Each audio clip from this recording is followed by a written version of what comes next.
Entry 1. A lot on this website at best. I suppose this is an experiment. I'm more of a cuddler than anything, although I don't know what else to really say.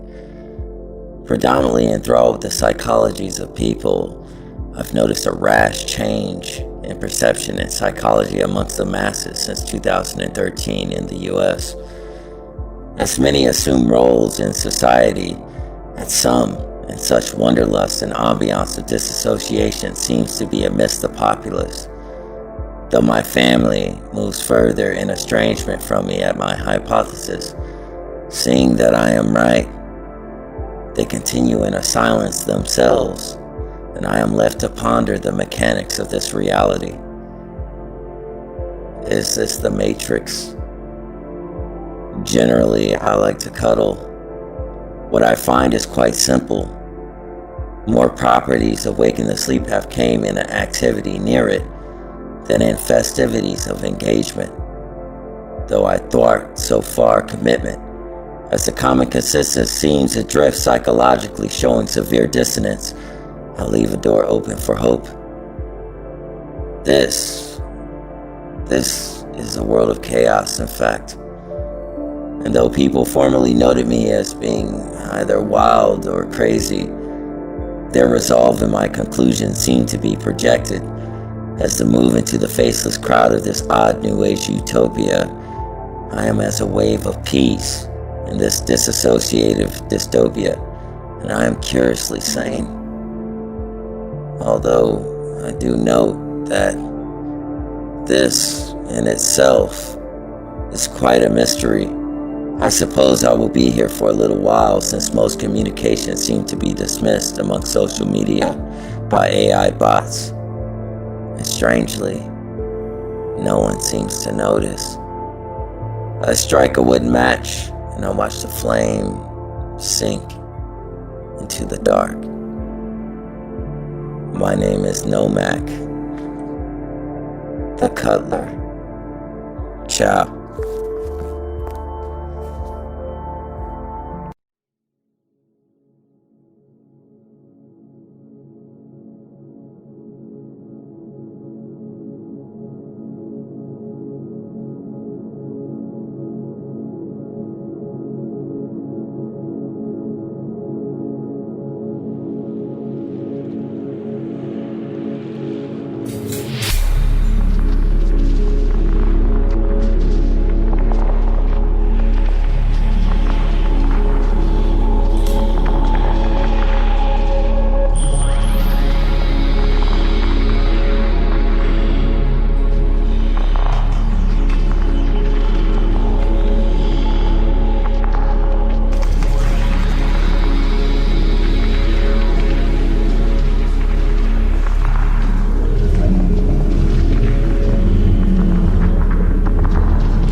Entry 2.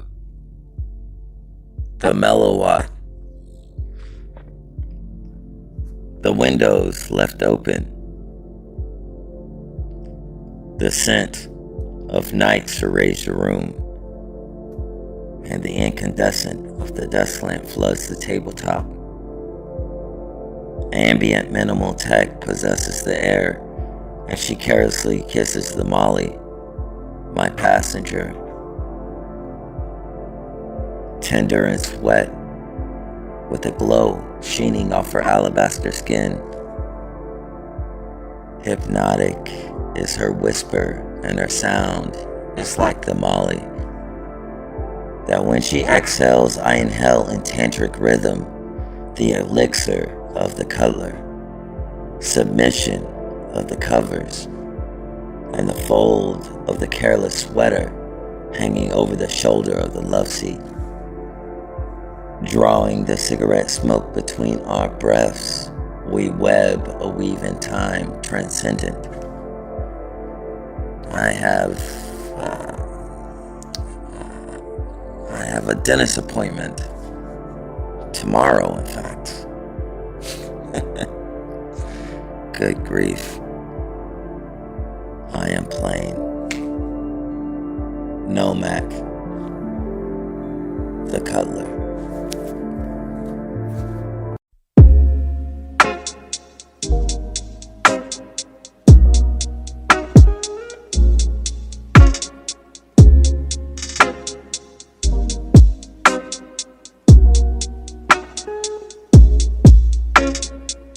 I don't have it in me to give a lie.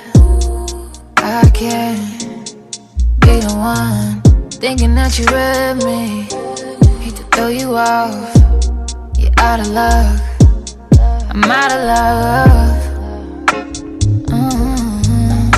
21 questions, it's out of the question for me. Yeah. You know it's impressive, not putting pressure on me. Call me in the nighttime, I might pick up. Just depends what you want. Call me at the right time, I might pull up. Not to talk, just to know I'm no traditional. Figure I should let you know. Cause that's what you're looking for. Long as you can keep it light, I'ma keep you in mind.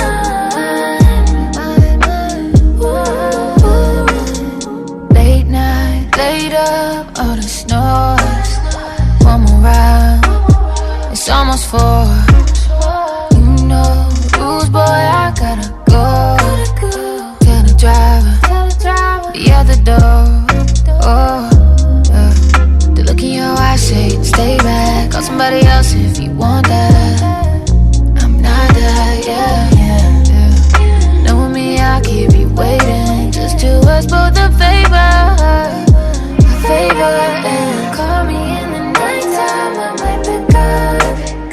Just depends what you want. Call me at the right time, I might pull up. Not to talk, just to know I'm no traditional. Figure I should let you know. Cause that's what you're looking for. Long as you can keep it light, I'ma keep you in mind.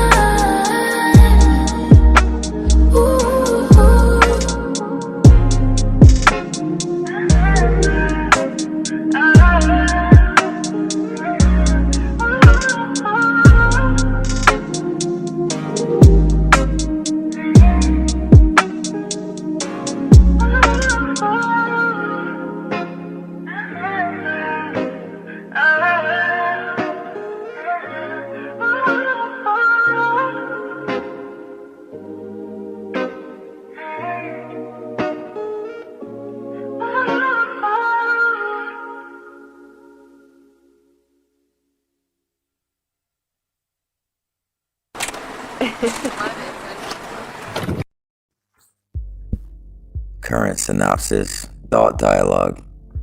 The cat call of the streets howl into the night as the wind blows.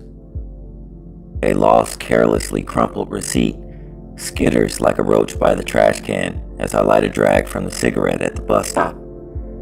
Usually by this time, the bus would be here by now. I would generally hear the ambiance of noisy arguments and duffel bags aboard the shit can transit by now. I was becoming impatient, so I decided to scamper. I had to get home, as I would be late for my next client. This dystopia, as nothing seems amiss to the others, but unto me hardly anything seems normal, and so many walk amongst these broken streets under a diagnosis of mental illness, when in truth, the underlying demons I find are commonly the same to the sane, especially doubt, fear, insecurity, pride, lust, and definitely greed. Most of these subjects almost seem to be walking around on autopilot, whether they walk adrift or their mind's eye is staggered as a zombie. I somehow still find my place at my humble abode, taking proper repercussions and logging the data analysis of their psychological disposition. I suppose this makes me something somewhat of a watchman. Though I am no angel, my intentions are transparent and clear. I am Nomak, the Cutler. Ciao.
Nomak, Entry 3. Raindrops falling on a heartless window. The covers spill like champagne over the side of the bed. She was an actress in her late 50s, her fingers outstretched pressing against the net strewn over her astral mind, gasping as an unbeknownst fish seeking the taste of fresh air. She relaxes on the thoughts, and her thoughts outstretched like her cat. She desperately waits for that call. Oh, will he call me? He said I got the part. Oh, please, I wanted to play Janice. I wonder if he's going to talk to her. Guess I'll pour me another drink. Buy me another goddamn shirt. We always knew they'd never come back. Oh, Malcolm, she exclaimed, knocking over her short glass, spilling the whiskey over her lines. Drats, she exclaimed, caressing her tummy, tripping over the lampshade and trying to catch herself in the blinds.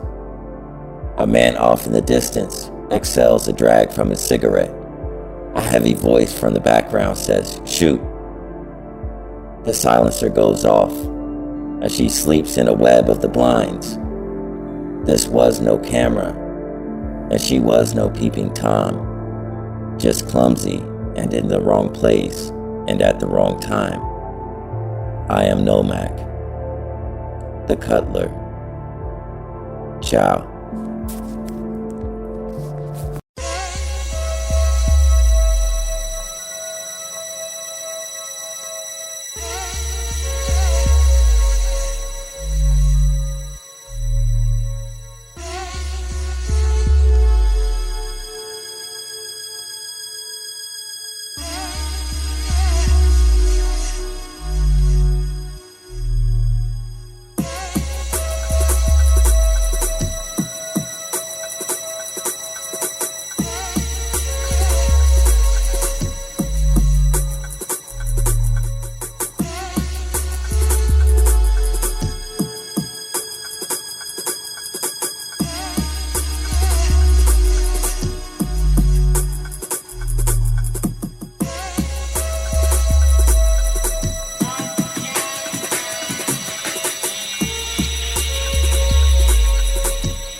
Nomak, Entry 4. I checked my messages the other day. One failed call from a middle-aged actress. How peculiar. The woman whispered into my ear, "Go back to sleep." The freckle-faced, green-eyed albino eyed me with a mirth of mischief, and I wondered if I'd been speaking amongst a pillow too loudly. Information is something that travels quite strangely. Not all clients in this apocalypse was honest. Some were quite cunning. I watched on the flickering lights, striking into the dark like the forked tongue of a snake. Fox News, speaking a serenade of some actress who had been shot through the window. Possibly a robbery. No, an assassination attempt. But who could want her dead? I quickly cleared my call log and shuttered the television off. I better be more careful next time. I might not be so lucky. There is no telling who or what exactly each session entangles one with. She continues on as before. Where was I?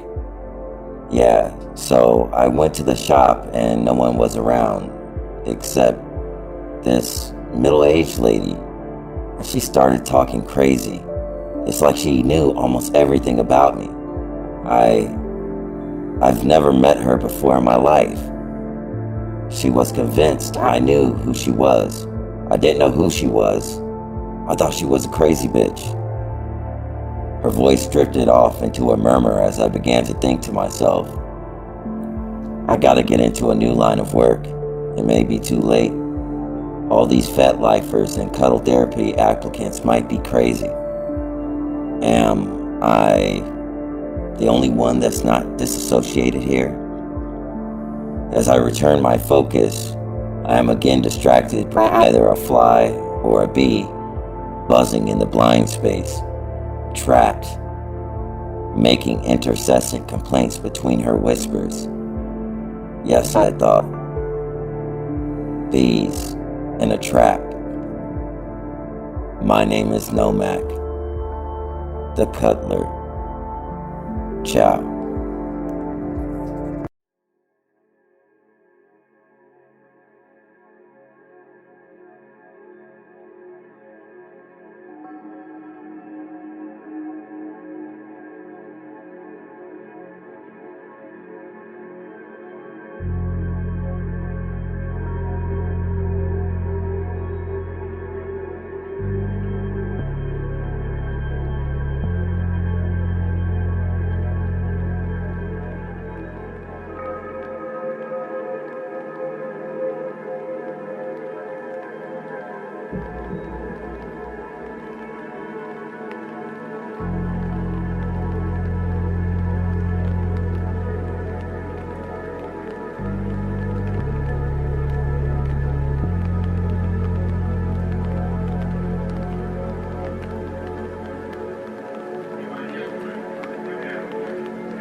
Ravens on rooftops.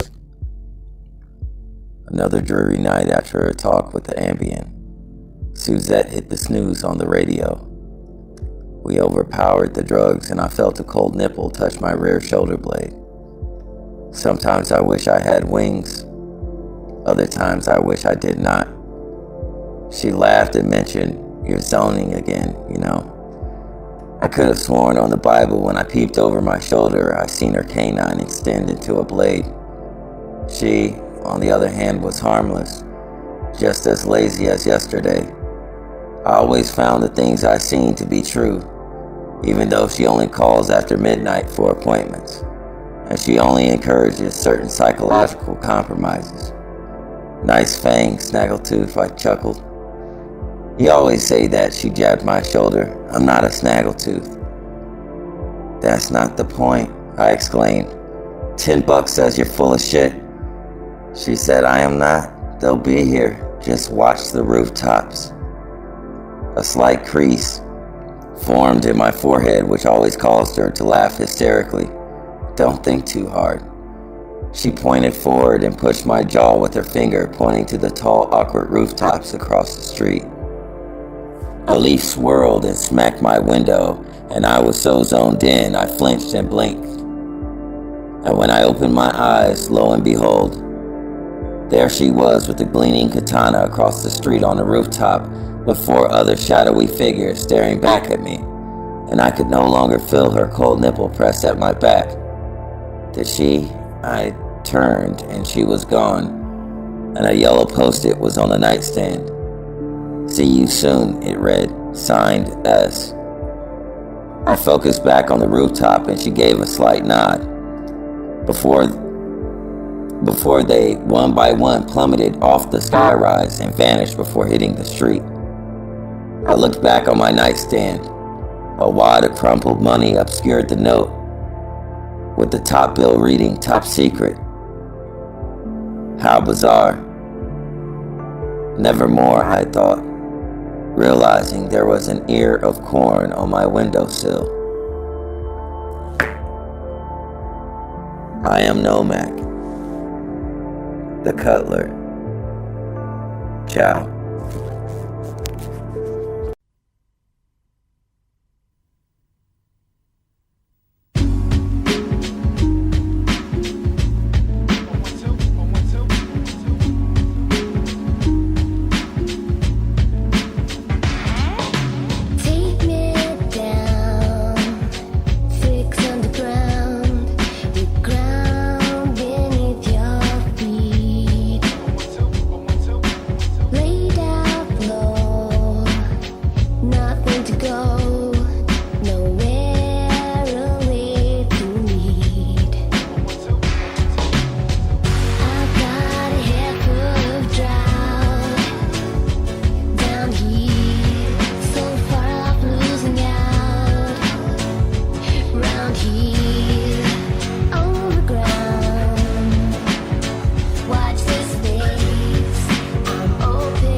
Entry 2 for tonight.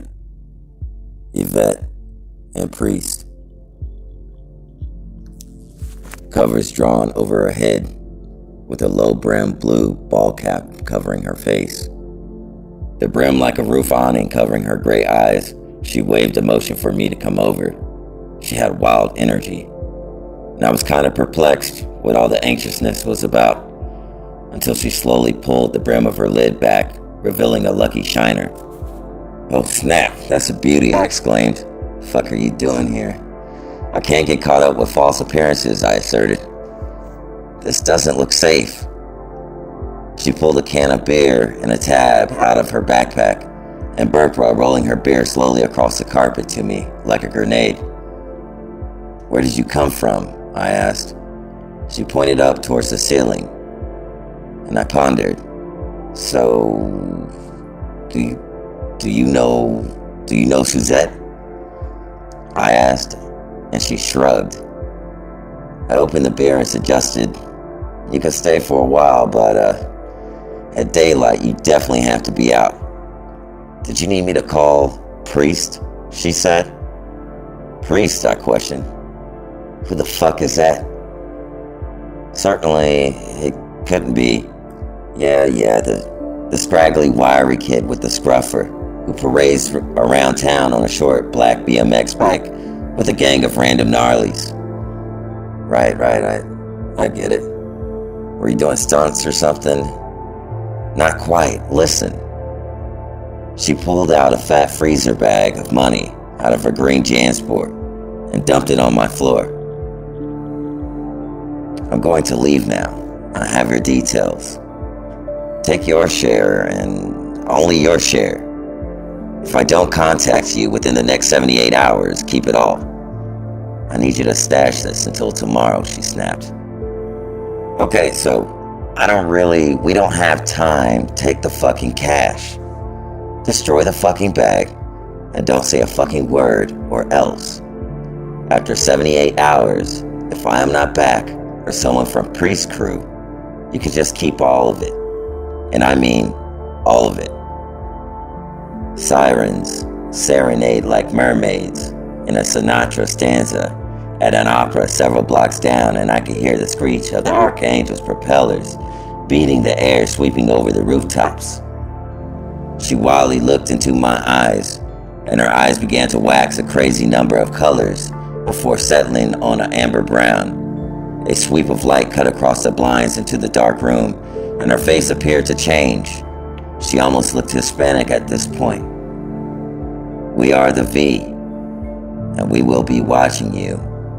Everything will be okay, just follow the rules." "Rules? Wait, do you know?"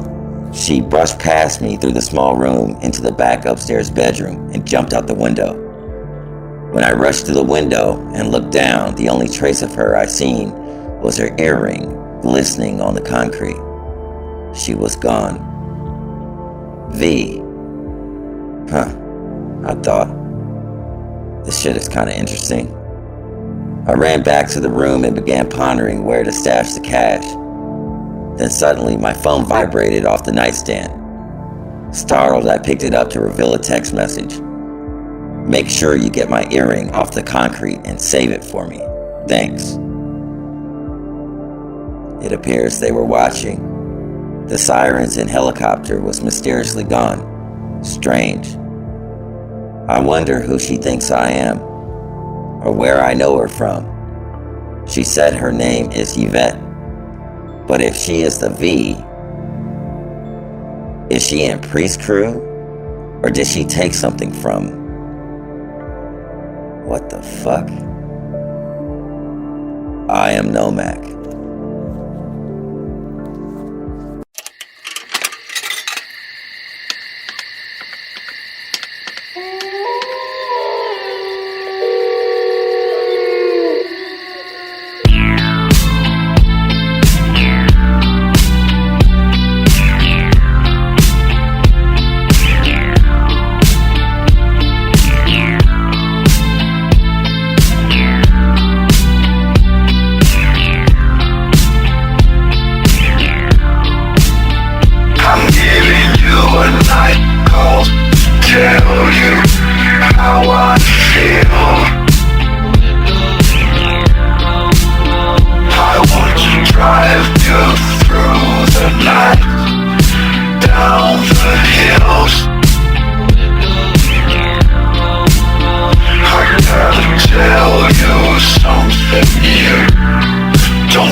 Entry 3, Diamond Row.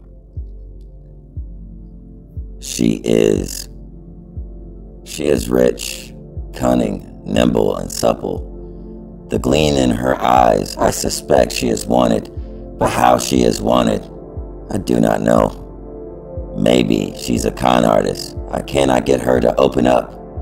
nor does she ever finish what she starts. A conversation is had 10,000 ways, but is it hypnosis? Her lies are as 10,000 leagues of seduction. To seduce men into sunken places, she is treasured in Davy Jones' pockets. She champions George Orwell's yearbook and subverts the fruit of Washington's cherry tree at dawn. Her phases and convos like shapeshifting thoughts behind marbles. I am still waiting to meet my regular, decorated out in jewelry, the trophy of a western. She is as a red dress on a swan, more so a flamingo in stance. Her dance is flamenco. Each session she gives in, but eludes her name though. I think she is a spider. She is Scarlet Hour in Charlotte's web of sin. The starletry of her harlotry, more like an Egyptian musk. I am sure she is in her mid-50s. Her wads, hundreds and fifties. Her rock is Bermuda. How many men are caught in her geometry? It was then in my weakness I caught wind of the spirit. I will evade her grip of death, and my breath shall escape. I am able to win. My name is Nomak, the Cutler. Ciao.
Entry 4.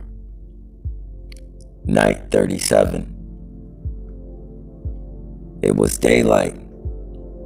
She got out the side of my bed, graceful as if she nearly floated. These strange people, I thought, as I found the clicker, when a sweeping darkness came over the blinds and a rush of wind. The huge white fireball in the sky had become devoured by a dark cloak, and the shade was menacing.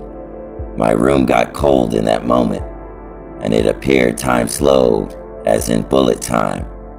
The Shirley Temple girl, as she walked, peered over her shoulder, and with a chill and shuddered, I realized I was looking at a 6-foot-tall snow owl, peering deeply into my eyes, the expanse of one wing the length of a gossip on social media. I smirked in my madness, knowing I was hallucinating at the sanguine flat expression butante. I will never tell what I cannot tell to begin with. She nodded. Whether she was a human or a bird in that moment, I could not tell. And what I cannot tell makes me safe because I did not know.